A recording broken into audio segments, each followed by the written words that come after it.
Hello traders, Greg here with market update. So we are starting the week with some decent moves in markets, but look, they're not positive moves. We're seeing bearish markets. We're seeing risk off trading.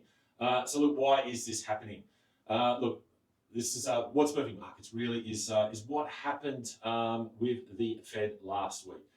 So last week was the first FOMC Fed meeting. The new Fed chair Kevin Warsh. And he was very hawkish. The key takeaways from that was that he said that for 5 years the Fed has not achieved its 2% inflation goal, and that was not good enough, and that he now would make sure that the Fed achieved that goal. So markets had to reprice the Fed and interest rates, and that's what we've been doing.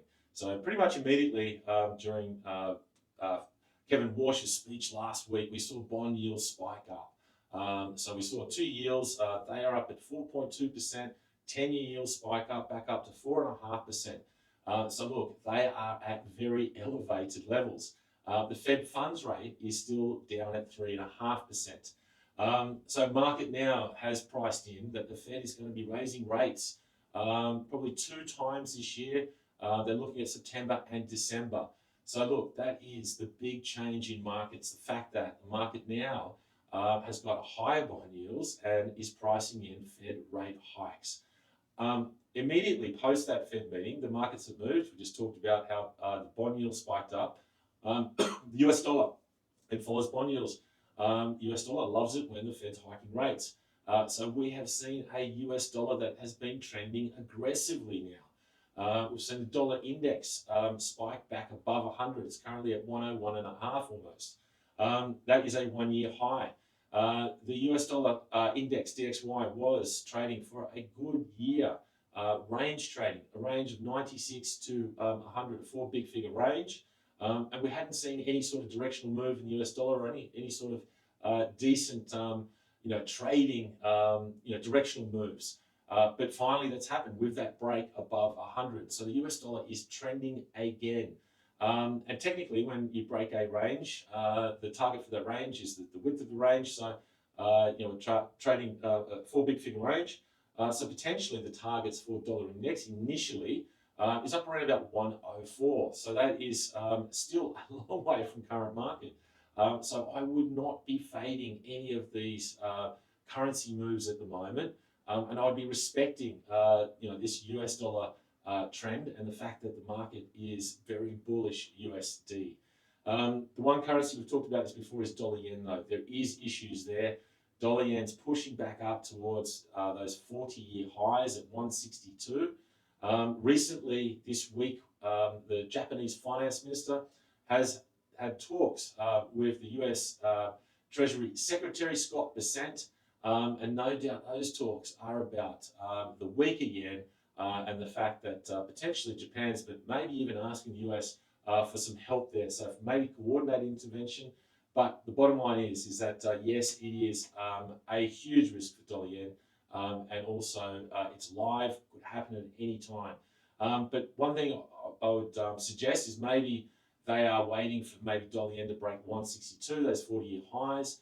No doubt there's probably going to be some shorts that will be getting stopped out above there. So, they'd let those shorts get stopped out.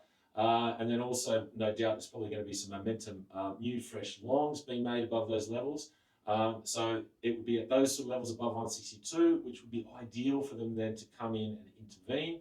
And they'd get more bang for their buck, basically intervening. So above 162, yes, I think it's pretty dangerous. But in any case, currency markets were the first to move on this Fed, sea change in hawkishness. Precious metals also moved, quite quickly as well with the currency market. So we've seen precious metals get absolutely smashed in the last week and overnight again. Gold has broken 4,100. It's currently opened Asia today around those levels. The big support level there, obviously, is that big psychological level down at 4,000. I'd imagine at some stage, it's just timing with the strong US dollar, high yields. Gold hates both of those. That no doubt we're probably going to trade down towards 4,000. It's going to become a magnet for the market. So it'll be interesting to see how gold reacts when it gets down there. But look, we're 100 points away, so there is still scope for gold shorts in the short term, still to make some decent gains. So yes, bias is selling any sort of retracements, any sort of rallies in precious metals. When it comes to equities, yes, they have been US equities, this strong link in markets. Obviously, they have been trading this AI euphoria, this AI narrative has been an exceptionally strong theme in the market. And we've seen, obviously, S&P and NASDAQ up near record highs. But we're finally seeing equity markets now starting to react as the broader market has been reacted to this huge hawkish sea change by the Fed. So overnight, we've seen the NASDAQ down around 2.5%, S&P down 1.5%. So now the whole broader market is reacting the way it should to what's happening with yields and rates. So I would imagine that we're probably going to see a continuation of those market trends, for the short term at a minimum. So again, I'll just respect what is happening in this market at the moment. Locally today, we do have some important economic data in Australia. We've got Aussie inflation, CPI, monthly data. So for the headline number year on year, the market is expecting so inflation to go from 4.2% back up to 4.4%. Not good. It's going in the wrong direction. The recent hike a couple of months ago was 4.6%, and that is what spurred the RBA to raise rates. No doubt the RBA would not like the fact that they've raised rates 3 times this year, and they can't get inflation back below 4%, and that the fact is it's going back up again. Not good. The RBA trim mean, which is sort of the core measure of inflation, and it's the one that the RBA looks at more closely. It strips out the more volatile components of inflation.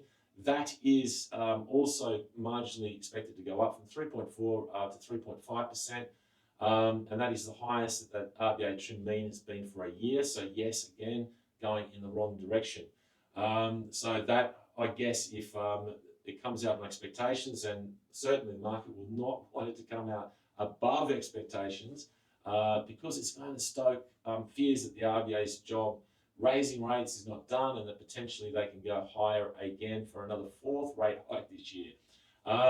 Look, for the Aussie dollar in the short term, if we do see a number that comes out hot, obviously it's going to be supportive for the Aussie. But as we've discussed, we've got a huge US dollar bid in the market, so I'm not too sure how much the Aussie can actually get from this inflation data. And potentially, maybe you could use that to get back into some Aussie dollar shorts. But obviously, for the Aussie equity market, the ASX, equities hate hot inflation numbers and RBA hiking rates. So you may see ASX obviously lower, and the trend for equity markets at the moment, as we discussed, is for risk off, bearish trading. So yes, bias probably short ASX, especially if we get hot data today. For the Aussie inflation. So look, a lot going on at the moment. Good luck with your trades. We'll check back with you shortly.